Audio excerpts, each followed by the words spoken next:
कहां अपने सुख में बाधा हुई वहां कोई प्यार दिखाई नहीं देगा। अपने सुख के लिए ही सब जीव प्यार करते हैं, सब क्रियाएं करते हैं, सब विचर रहे हैं केवल अपने सुख के लिए। नावा अरे जायाई कामाय जाया प्रिया भवती, आत्मनस्तु कामाय जाया प्रिया भवती। इसी तरह से जो पुत्र वित्त जो भी सुख है वो अपने सुख के लिए है।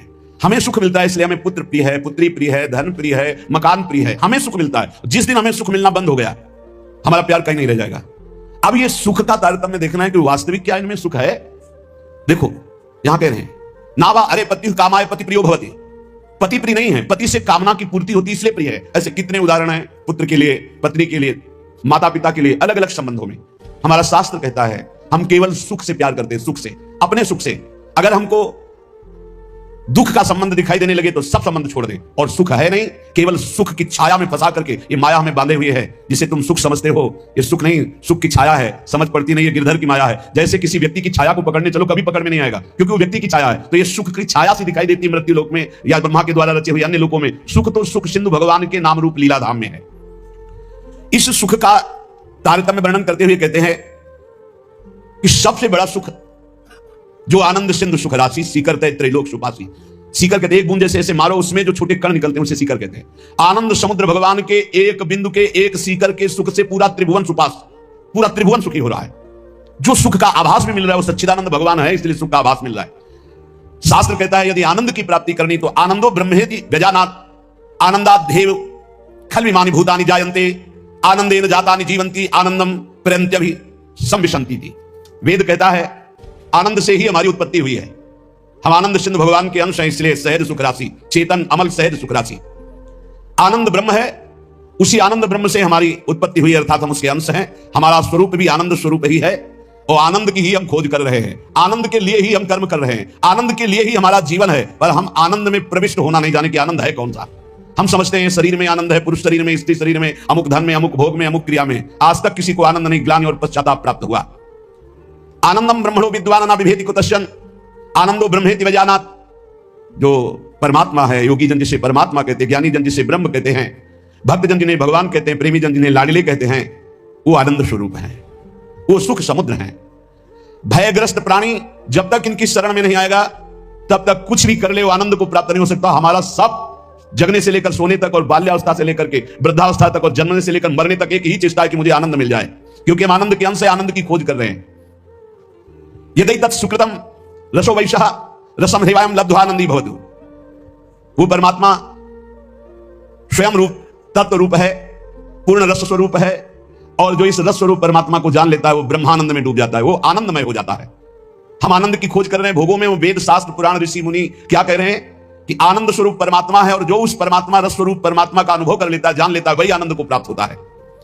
देखो आनंद का तारतम्य बतलाते हुए श्रुति कहती है इस मृत्यु लोक में युवावस्था हो, जवान शरीर हो, श्रेष्ठ आचरण हो, वैदिक सिद्धांतों को जानने वाला हो, अपनी इंद्रियों के शासन में कुशल हो, सफल कर्मण्यता हो, शरीर में कोई रोग ना हो, बड़ा सुंदर हो, बलवान हो, खूब सुदृढ़ शरीर हो, धन संपत्ति हो, मनमानी भोगानंद प्राप्त करने के लिए सुंदर हर वस्तु उसके पास हो, सुंदर स्त्री, वैभव, हर सब कुछ। इसे कहते हैं एक मानुषानंद मृत्यु लोक का। सुनते जाना, इसे कहते हैं मानुषानंद। और जब कोई उत्तम कर्म करता है, शुभ कर्म करता है, तो उत्तम कर्म करके वो गंधर्व योनि को प्राप्त होता है, उसको मनुष्य गंधर्व कहते हैं। इस मनुष्य गंधर्व को मानुषानंद से 100 गुना बढ़कर आनंद प्राप्त होता है। मानुषानंद समझा, वैदिक सिद्धांत को जानने वाला, युवावस्था, सुंदर शरीर, रोग रहित और अपार धन संपत्ति, सुंदरियां, सब सुख मृत्यु लोक का। कोई सुख ऐसा नहीं कि उसके पास ना हो, उसे कहते हैं मानुषानंद। उस मानुषानंद से उत्तम कर्म करके जो गंधर्व योनि को प्राप्त हुआ उसे मनुष्य गंधर्व कहते हैं। उस मानुष गंधर्व को मानुषानंद से 100 गुना बढ़कर सुख मिलता है, मानुष गंधर्व को। और उस मनुष्य गंधर्व के आनंद से 100 गुना बढ़कर के देव गंधर्व, जो देवता गंधर्व रूप में ये साधन करके गंधर्व बना, 100 गुना मानुषानंद से बढ़कर, और उस मनुष्य गंधर्व से देव गंधर्व को 100 गुना बढ़कर के, ये देव जाति स्वयं प्रकट हुई गंधर्व योनि में, इस आनंद का 100 गुना आनंद बढ़कर के पितृलोक में जो वास करते हैं पितरों को, उनसे 100 गुना आनंद जो स्मृति शास्त्रोक्त कर्मों का आचरण करके यज्ञ आदि करके उसके फलस्वरूप देवता बने, उन्हें अजानज देवता कहते हैं। पितरों से 100 गुना आनंद बढ़कर के अजानज देवता को प्राप्त होता है, और अजानत देवता से बढ़कर 100 गुना देवताओं को आनंद प्राप्त होता है, जो देव योनि में सीधे प्रकट हुए है। इनका 100 गुना आनंद बढ़कर के वसु को प्राप्त होता है, देवताओं से भी 100 गुना बढ़कर आनंद वसु को, वसु से भी 100 गुना आदित्यों को, नित्य देवता। इनसे आदित्यों से 100 गुना बढ़कर के आनंद इंद्र का, देखो कितना तारतम्य है आनंद का।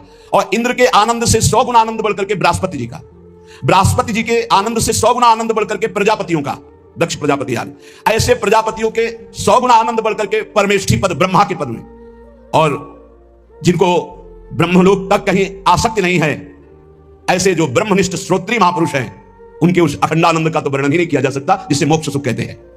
इस प्रकार सर्वोपरि हुआ ब्रह्मानंद, जो ब्रह्म सुख परमेष्ठी पद है, उससे भी कई गुना बढ़कर के ब्रह्मानंद है, सर्वोपरि आया ब्रह्मानंद। अब कह रहे हैं, जरा ध्यान से सुनना, ब्रह्मानंदो भवेद देशो चेत परार्ध गुणी कृतः नैति भक्त सुखाम बोधई परमाणु तुलामपि। परार्ध कहते हैं एक के ऊपर 17 शून्य लगावे, एक लिखे और 17 शून्य लगावे तो जो संख्या बनती है उसे परार्ध कहते हैं।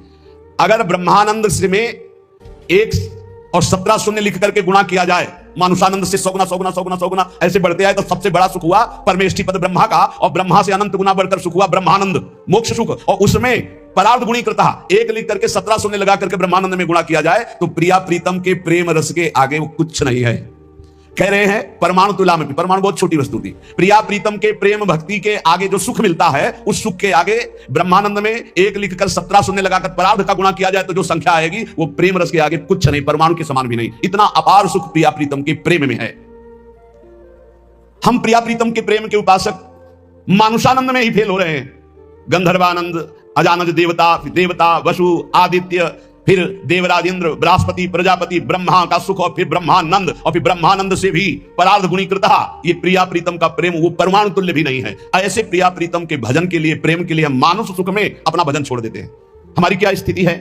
इसलिए उपासक को चाहिए कि अखिल विकार शून्य नित्यानंदमयी, भोग त्याग समर्पित आत्मा, अचिंत्यानंद दिव्य परमानंद स्वरूपा प्रीति पराकाष्ठा, स्वसुखानुसंधान कल्पना लेस शून्या, श्याम विदुवदन चकोरी, श्री कृष्ण मनो मनस्विनी, श्री कृष्ण प्राण प्राणा, ऋषि मुनि मनाकर्षक चित्ताकर्षणी, श्री कृष्ण हृदया, श्री कृष्ण जीवना, श्री कृष्ण स्मृति रूपा, श्री कृष्ण सुखै कमना, श्री कृष्णानंद प्रवर्धनी, श्री कृष्ण प्राणाधि देवी, श्री कृष्णा आराध्या, श्री कृष्णा आराधिका, नित्य कृष्णानुकूल्यमयी, श्री कृष्ण प्रेम तरंगिणी, श्री कृष्ण अर्पित मनोबुद्धिर, श्री कृष्ण सेवामयी, श्री कृष्ण आस्या, श्री कृष्ण आश्रिता, श्री कृष्ण कीर्ति ध्वजा, श्री कृष्णात्म स्वरूपा श्री लाडली जी की उपासना में अपना अस्तित्व मिटाना होता है।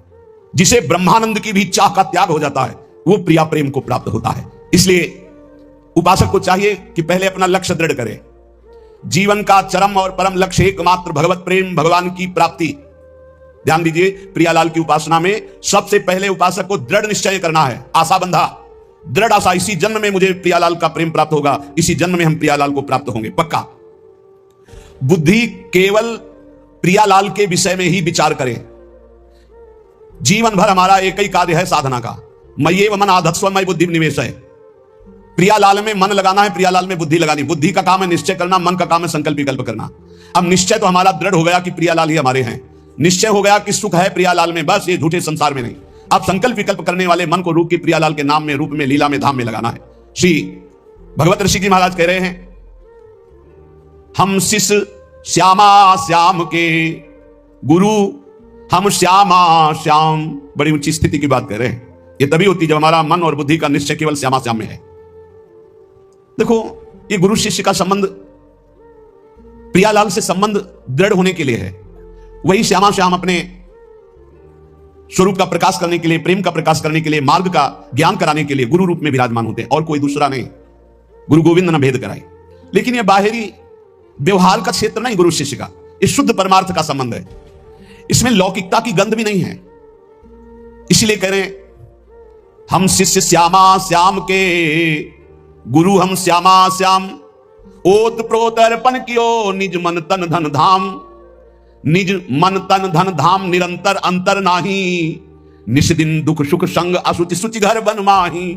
न स्वर नेह निमित्त देह नाते सो उपशम, भगवत हमारे प्राण सदा भगवत के हैं हम। भगवत ऋषि कह रहे, हम किसी और के न शिष्य हैं और न किसी के गुरु हैं। हम देहाभिमानी गुरु चेला नहीं है। चेला काहू के नहीं, गुरु काहू के ना है। सखी लड़ेती लाल की रहत महल के माहे, राय महल के माए टहल सब करे निरंतर। दंपति कुलाय पलक कहूं पर है जो अंतर, भगवत भगवत कहां करे नहीं। हम बिन केला ताते हम परिहरे देहमानी गुरु चेला। ये देहमानी संबंध नहीं है। आध्यात्मिक संबंध का आधार है गुरु भाव। ये देह भाव वाला संबंध नहीं कि जैसे भाई बहन और रिश्ते नाते ऐसे गुरु भी बना लिए। ये सिर्फ अध्यात्म का संबंध है। प्रायः देह भाव में ही स्थित होकर के देह भाव को ही गुरु मान लिया जाता है। नहीं, ये देह भाव का नाश करने के लिए संबंध है गुरु शिष्य का। देह भाव को पुष्ट करने के लिए नहीं, नष्ट करने के लिए है। अपने देह की उपेक्षा करके गुरु को सच्चिदानंद के स्वरूप में स्वीकार करना परमार्थ का स्वरूप है। गुरु ब्रह्मा गुरु विष्णु गुरुदेव महेश्वरा गुरु साक्षात परब्रह्म तस्मै श्री गुरुवे नमः। तो गुरु का देह मंदिर है, उसके अंदर बैठा हुआ जो परमात्मा तत्व वही गुरुदेव है। वही परमात्मा तत्व कौन है? श्यामा श्याम। लौकिक मान्यता में मारे घूम रहे। भगवत ऋषि जी कहते हैं हम चेला का हुके नहीं और गुरु का हुके ना ही। देहाभिमानी ना हम गुरु हैं ना देहाभिमानी हम चेला स्वीकार करते हैं। हम सखी लड़ेती लाल के रहत महल के माही, रह महल के माई टहल सब करें निरंतर। रात दिन अपनी प्यारी जो की सेवा में रहते हैं। अगर पलक भर की ओट हो जाए तो कहां है भगवत रसिक, कहां है भगवत रसिक, भगवत भगवत अकुलाकर पुकारने लगते हैं। भगवत भगवत कहां करें नहीं हम बिनु केला, हमारे बिना वो केली नहीं करते। ताते हम परिहरे देह मानी गुरु चेला। आज जो है संसार में यही फैल रहा है। जैसे और संबंध ऐसे गुरु संबंध बना लिए। गुरु संबंध केवल अध्यात्म के लिए, भगवत प्राप्ति के लिए, ऐसा नहीं। अंधे का हाथ पकड़कर चलने वाला अंधा दोनों कुएं में गिरते, दोनों मार्ग भटक जाते हैं। हमारा गुरु संबंध केवल अध्यात्म के लिए, अध्यात्म भगवत प्राप्ति श्यामा श्याम के लिए। और वहीं देह भाव का विस्मरण करने का सौभाग्य मिलता है गुरु चरणों में। जब उनकी आज्ञा में हम रहते हैं तो हमारा अहम नष्ट हो जाता है। पर किनकी आज्ञा में? जो देह मानी नहीं, जो स्वरूप बोध प्राप्त है, जो शब्द ब्रह्म पार ब्रह्म के अनुभूत महापुरुष है, जो प्रियालाल के अनुरागी जन है, वो प्रियालाल और उनमें किंचन मात्र भेद नहीं है। इसीलिए हम शिष्य श्यामा श्याम के और गुरु हम श्यामा श्याम। कितनी ऊंची स्थिति। भगवत ऋषि जी कह रहे हैं हम शिष्य हैं श्यामा कुंज बिहारी के और हम गुरु भी है श्यामा श्याम के। ये श्यामा श्याम के गुरु हैं। इसको अगर हम व्यवहार धारा में देखते हैं तो जब चिद चिद लक्षणम सर्वम राधा कृष्णमयम जगत, तो अगर कोई सामने शिष्य भाव से बैठा है तो प्रभु ही तो है और कोई दूसरा थोड़ी है।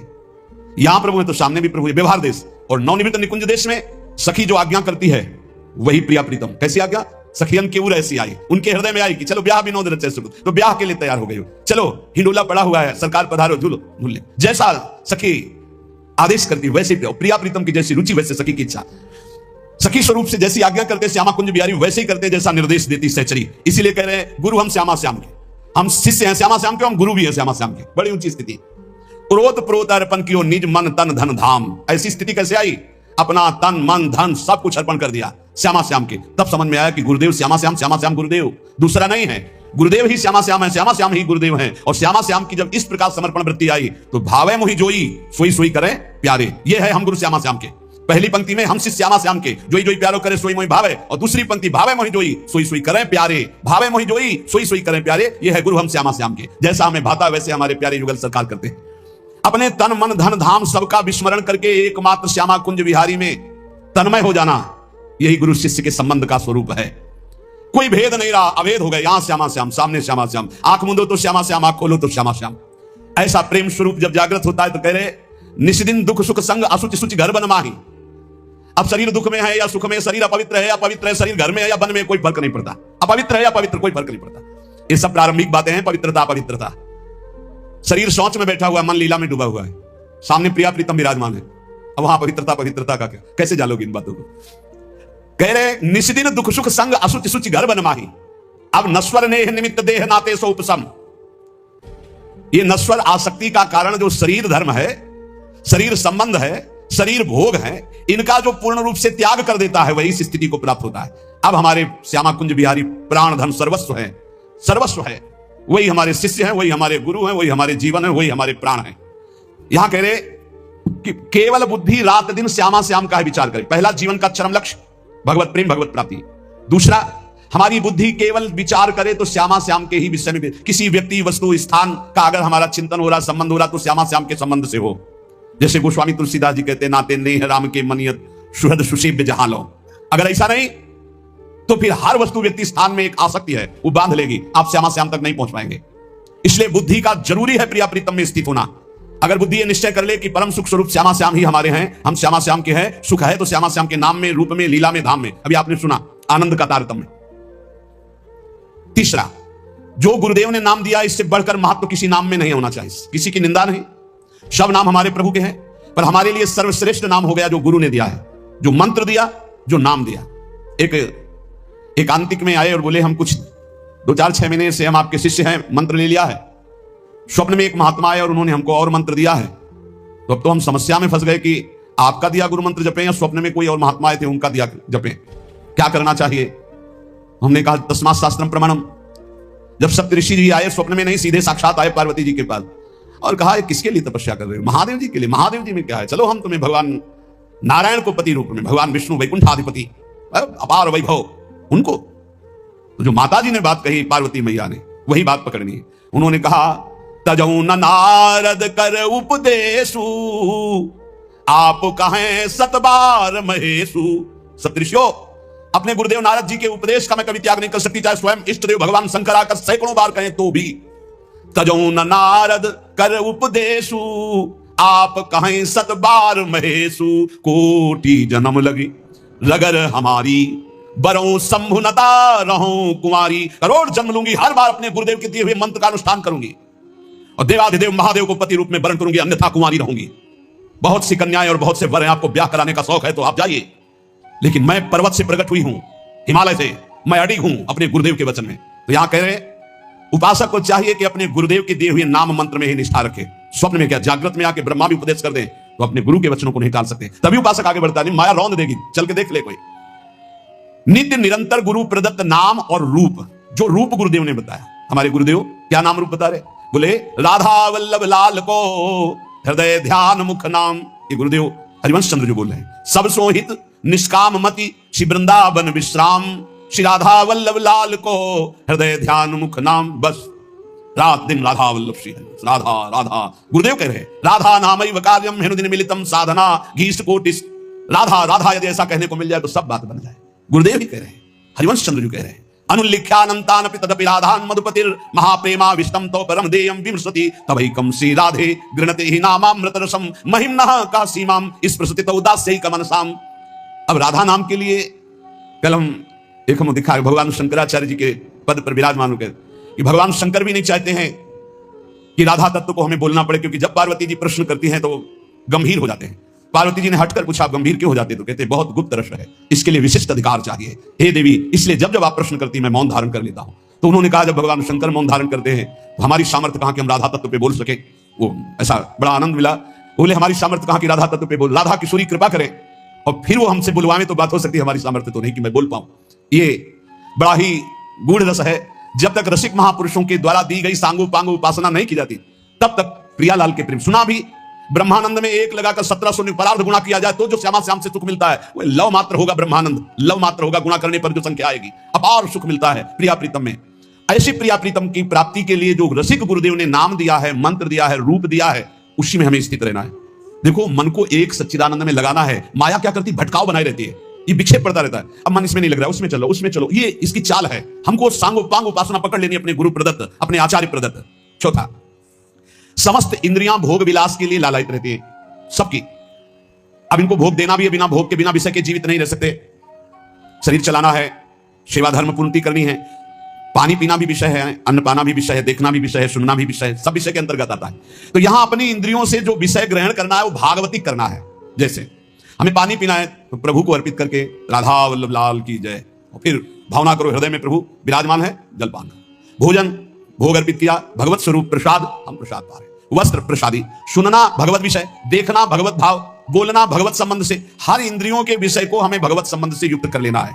यदि भगवत प्राप्ति करनी है, भगवत प्रेम प्राप्त करना है तो पहला चरम लक्ष्य मुझे इसी जन्म में भगवत प्राप्ति करनी, भगवत प्रेम प्राप्त करना है। दूसरा बुद्धि का पूर्ण समर्पण अपने आराध्य देव श्यामा श्याम में। तीसरा गुरु प्रदत्त नाम रूप लीला गुण सेवा उपासना सांगोपांग गुरु प्रदत्त। चौथा, समस्त इंद्रियां भगवत संबंध से युक्त। जब हम स्वसुख वांछा से युक्त होकर कोई भी विषय सेवन करते हैं वो भगवत विमुख हो जाता है। जैसे हम कोई सूंघा वस्तु और प्रभु के संबंध से युक्त नहीं, ये स्वसुख वांछा से युक्त सूंघना ये बंधन कारक हो गया। ये राधा वल्लभ लाल जी का प्रसादी इत्र, अच्छा हुआ, कितना अब ये भक्ति वर्धक होगा, पाप नाशक होगा और आपके हृदय में आह्लाद। कोई भी क्रिया भगवत विमुख नहीं होनी चाहिए। हमारी प्रत्येक चेष्टा भगवत संबंध के लिए है। हमारा शौच स्नान भी भगवत संबंध के लिए, जैसे पात्र मार्जन करते हैं ऐसे लघु शंका शौच आदि से निवृत्त होकर पवित्र होकर अपने प्रभु की सेवा, प्रभु के सुमिरन में, वो भी भजन का एक अंग है। समस्त इंद्रियां सदा सर्वदा केवल भगवत विषयों के संबंध में ही रहे, स्वसुख वांछा में न रहे।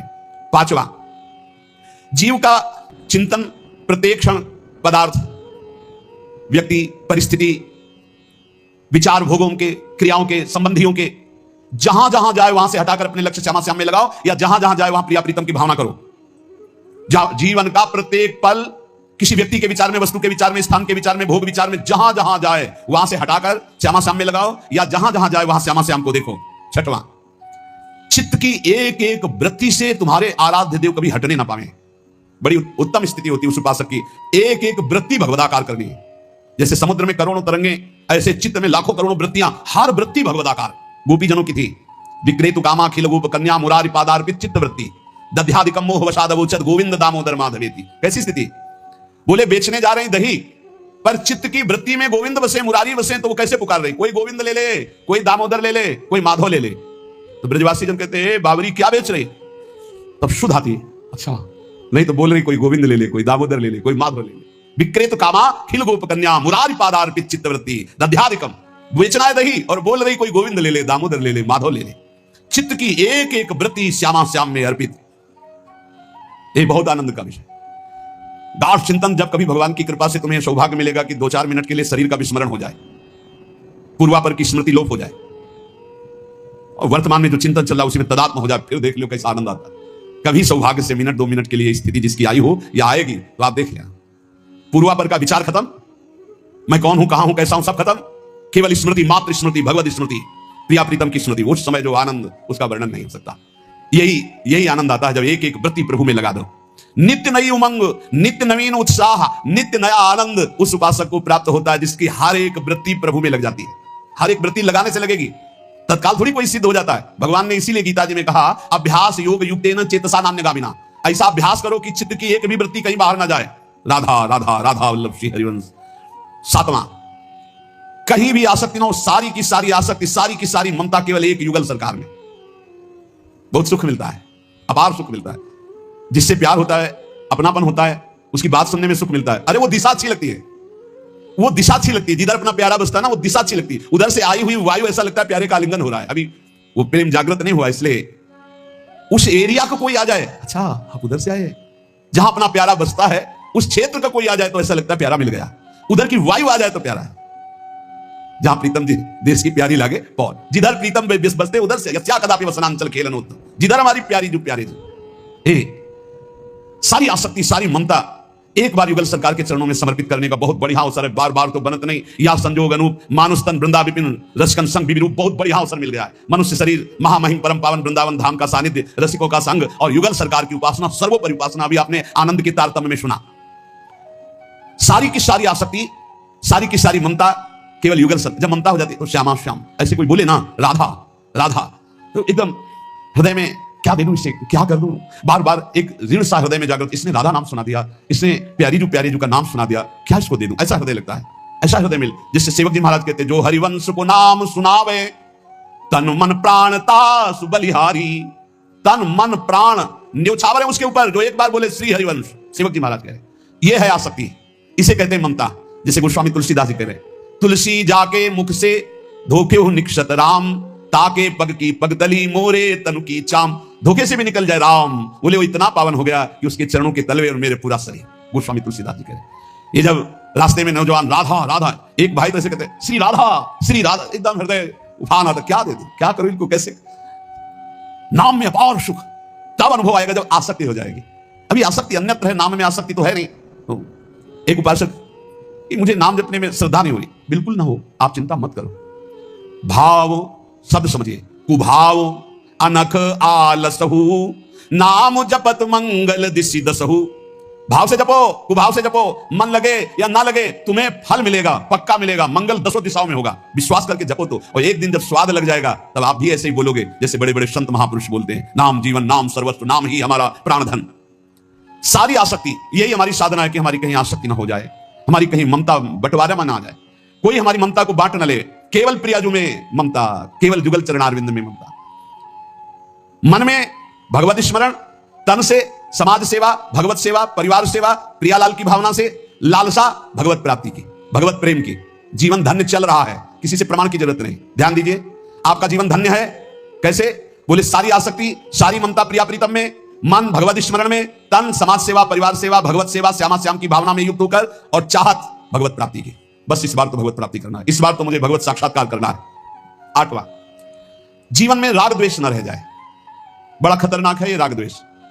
अगर किसी से राग है तो बड़ा सूक्ष्म होता है राग का धागा।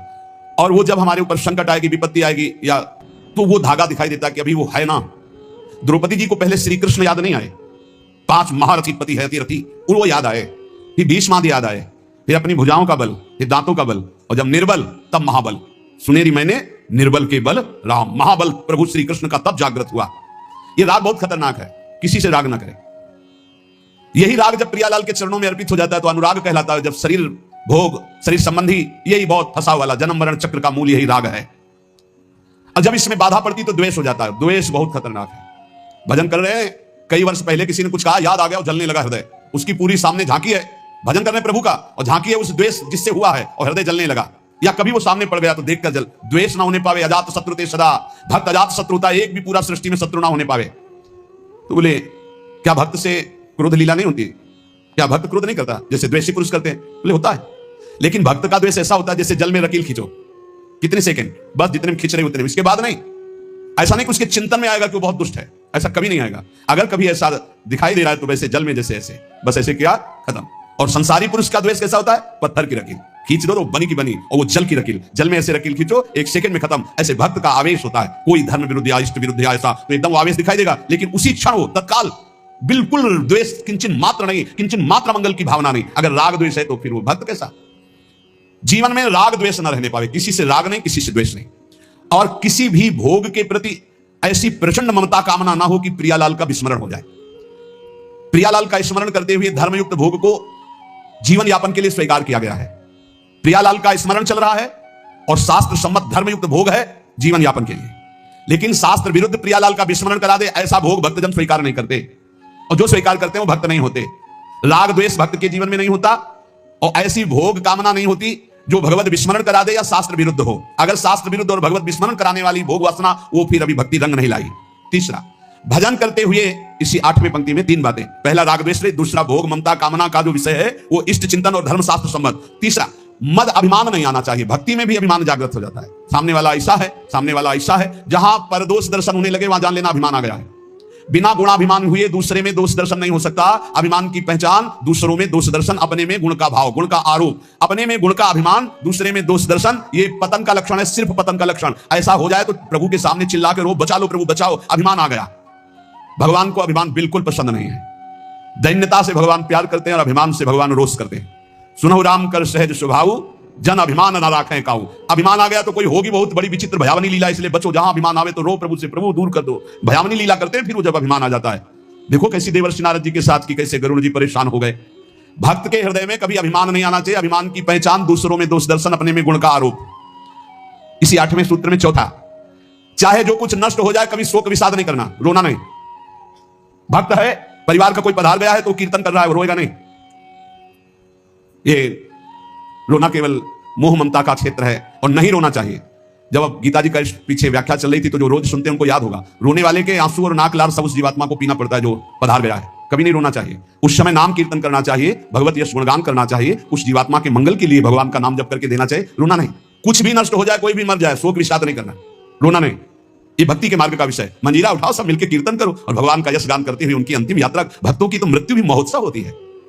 संसारी लोगों के लिए छाती पीटते हैं, लोगों की मरे हुए व्यक्ति की छाती में नहीं, ऐसे ऐसे पीटते हैं, वैसे पीटते हैं। और जब वो पीट के रो रहे हो घर वाले, तब पूछना कि तुम क्यों रो रहे हो, तब असलियत पता चलती है। वो रो नहीं रहा उसके लिए कि इसलिए रो रहा है, वो अपने लिए रो रहा है कि हम जो चाहा अपने लिए, बस अपनी कामना की पूर्ति के लिए। भक्त को कभी ऐसा नहीं करना। कोई पधार गया बहुत गंभीर, कोई रोए तो डांट देना चाहिए, चुप शांत, शांत नहीं रोना। उस जीव को क्यों कष्ट देना। अब तो नाम कीर्तन, मान लो 50 लोग आए, 50 लोग नाम कीर्तन करो और फिर उसको भगवान के मार्ग में अग्रसर हो, आगे जहां जीवात्मा जाए उसका अच्छी जगह जन्म हो, उत्तम कुलवान भक्तवानों के घर में जन्म हो, भगवत प्राप्ति हो जाए उसको। ऐसे नाम कीर्तन करके उसको प्रदान करो, तब तो बढ़िया बन जाएगा। ये सब बैठे बैठे वो इधर उधर की बातें उच्चारण करके रोना, ये सब कुछ भी नष्ट हो जाए। भक्त के आंसू सिर्फ भगवान के लिए गिरते, ध्यान रखना। भक्त के आंसू रूपी धरोहर सिर्फ भगवान के लिए काट दिया जाए तो भी आंसू नहीं गिरेंगे। भगवान के लिए ही आंसू गिरने चाहिए। शोक विषाद नहीं होना चाहिए। कुछ भी नष्ट हो जाए, क्यों नहीं होना चाहिए। हमारी तो सब जीवन था, ये नष्ट हो गया। जिसने एक क्षण में अनंत ब्रह्मांडों का सृजन कर दिया वो मेरा स्वामी है। वो चाहेगा तो हर व्यवस्था हो जाएगी, हर व्यवस्था। और हम आपसे सच्ची कहते हैं, भक्त का जो कुछ नष्ट होता है अच्छा होने के लिए होता है, पक्का समझना। नामदेव जी की कुटिया में आग लगी तो सब अच्छा ही अच्छा हो गया, नहीं हुआ। कहीं भी कुछ भी, भक्त का अगर कहीं भी कुछ भी हानि होगी, तुम निष्ठा से रहना, सब बढ़िया ही होगा। आप देख लेना।